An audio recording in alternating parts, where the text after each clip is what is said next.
नमस्कार, CSK news में आप सभी दोस्तों का एक बार फिर से बहुत बहुत स्वागत है। दोस्तों, सब की बड़ी खबर निकल के आ रही है। अब दुनिया भर में बजेगा भारत की ताकत का डंका। आकाश मिसाइल सिस्टम के निर्यात को मोदी कैबिनेट ने दी मंजूरी। जी हाँ, इसके बारे में आपको बताएंगे। और इस बीच दूसरी बड़ी खबर निकल के आ रही है। फिलहाल पाकिस्तान हिंदू मंदिरों में तोड़फोड़ आगजनी, 26 कट्टरपंथी गिरफ्तार किए गए हैं। लेकिन आपको बता दें, पाकिस्तान इमरान सरकार की पोल खुल चुकी है। हिंदू मंदिरों को लगातार निशाना बनाया पाकिस्तान में जा रहा है। इस बीच तीसरी बड़ी खबर में जानेंगे। अमेरिका से भारत की नज़दीकी के बीच पुतिन का बड़ा ऐलान, नए साल में दिल्ली से बढ़ाएंगे द्विपक्षीय सहयोग। जी हां, बड़ी खबर निकल के आ रही। कहा, भारत और प्रधानमंत्री मोदी के साथ संबंध यूं ही जारी रहेगा।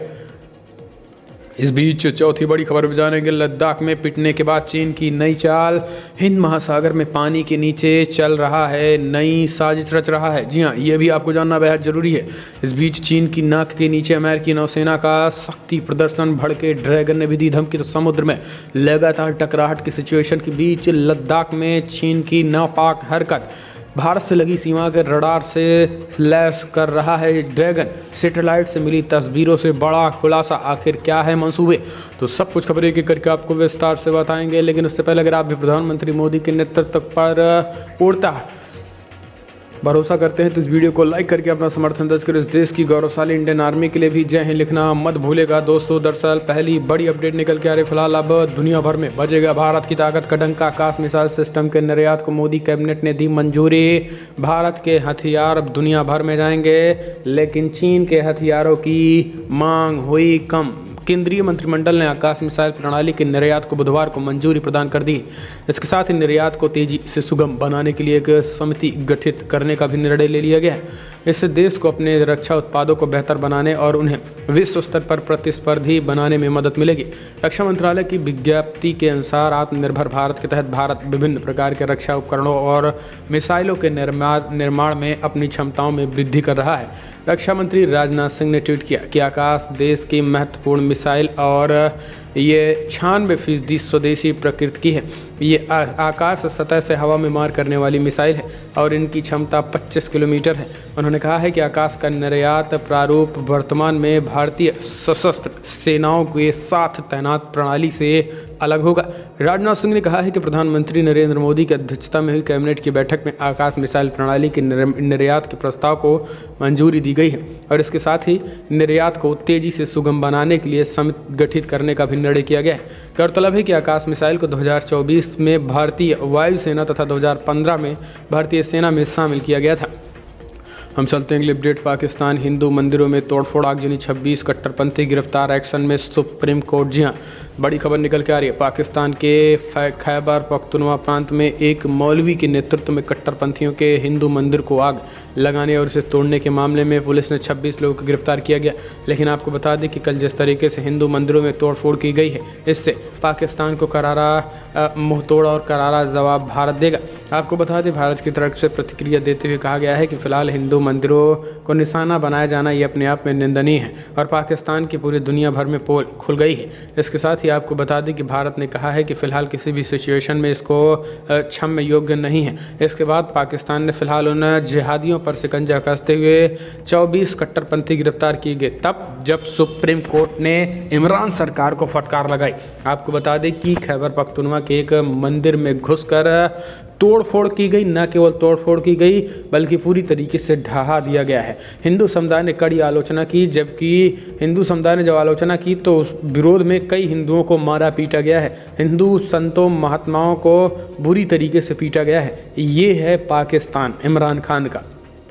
हम चलते हैं, अपडेट लेते हैं। यूएस से भारत की नज़दीकी के बीच पुतिन का बड़ा ऐलान, भारत के साथ संबंध नए साल में बढ़ाएंगे।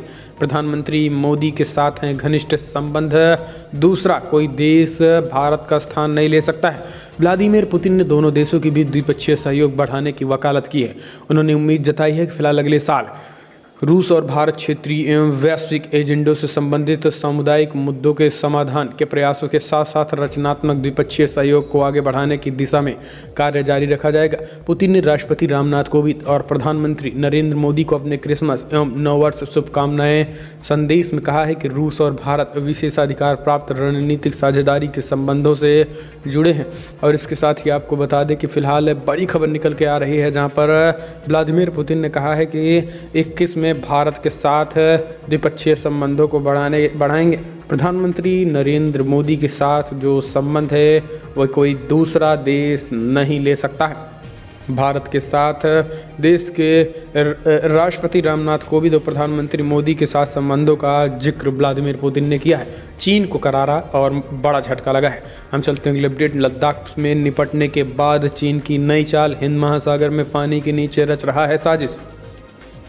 दरअसल भारत समेत अपने पड़ोसी देशों के साथ चीन की चालबाजी किसी से छिपी नहीं हुई है। इसी वजह से ड्रैगन को कई देशों से फटकार भी मिल चुकी है। पूर्वी लद्दाख में भारतीय सेना से बुरी तरीके से मात खाने के बाद अब चीन भारत के खिलाफ एक और साजिश रचने में लग गया है। दरअसल हिंद महासागर में चीन ने अंडर वाटर ड्रोन्स का बेड़ा तैनात कर दिया है। ये महीनों तक काम कर सकते हैं और नौसेना को खुफिया जानकारी पहुंचा सकते हैं।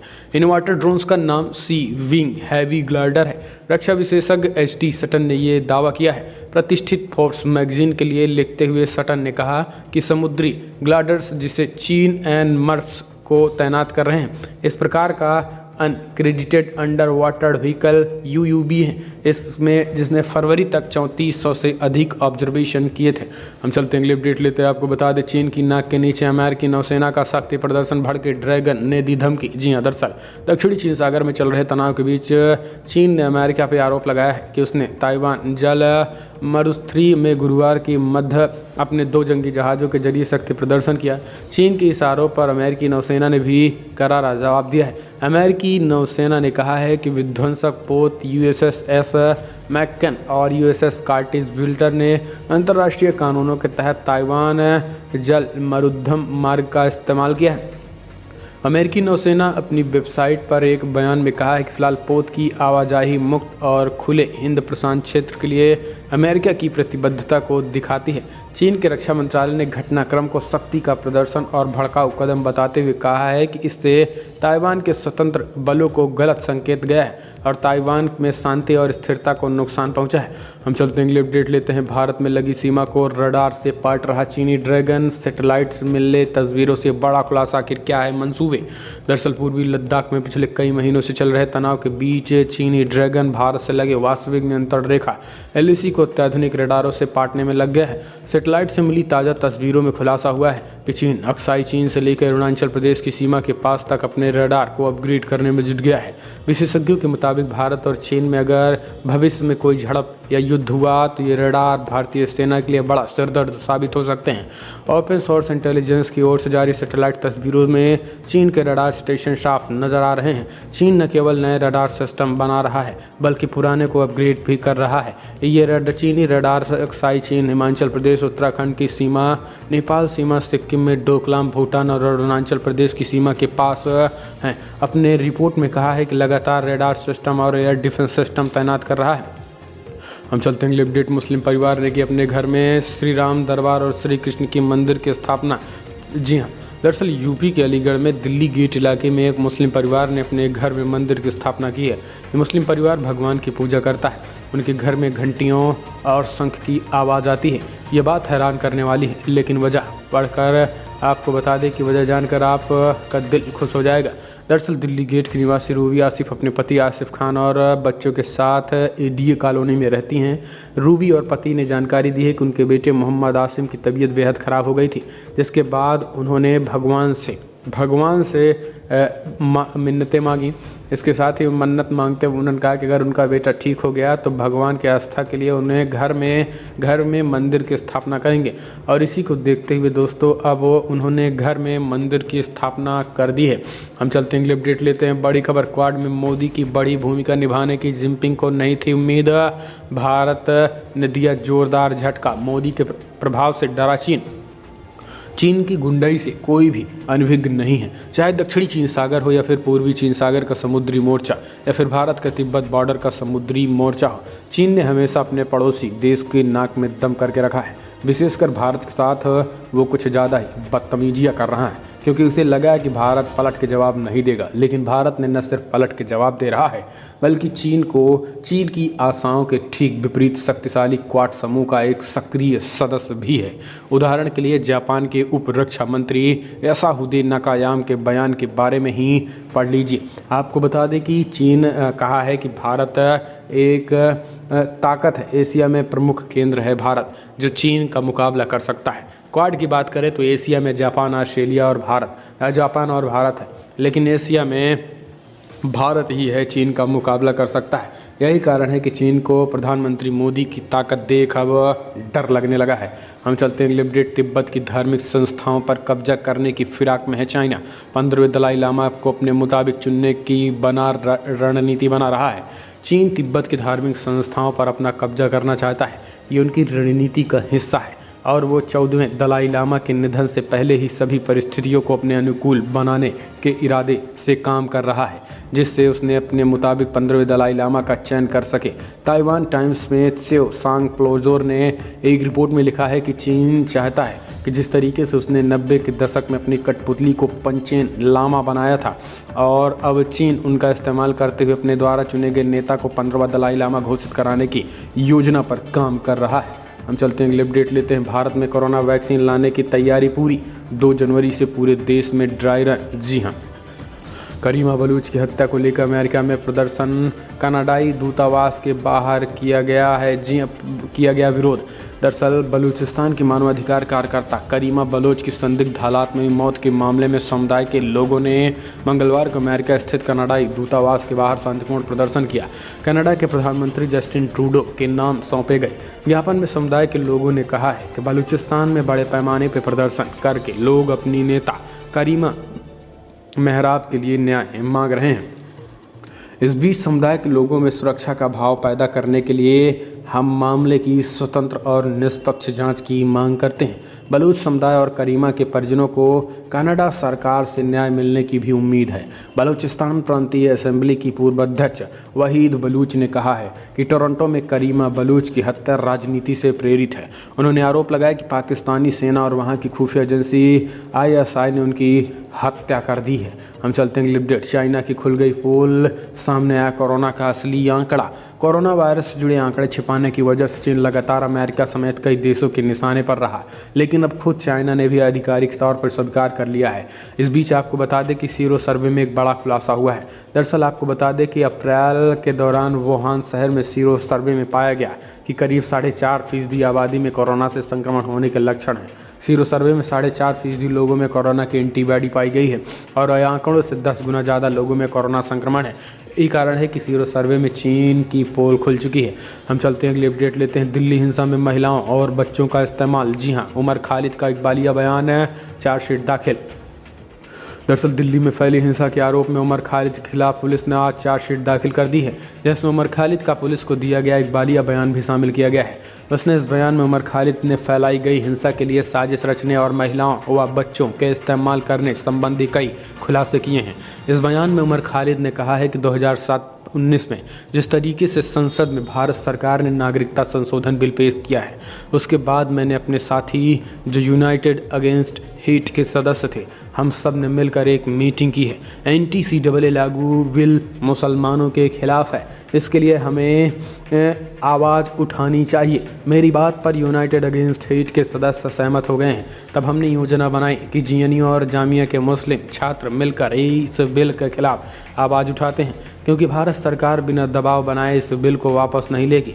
इसके बाद हमने यूनाइटेड अगेंस्ट हेट GNU और जामिया के मुस्लिम छात्रों को इकट्ठा करने के लिए एक व्हाट्सएप ग्रुप बनाया, जिसमें देखते ही देखते काफ़ी लोग इकट्ठा हो गए हैं। ये बड़ी खबर।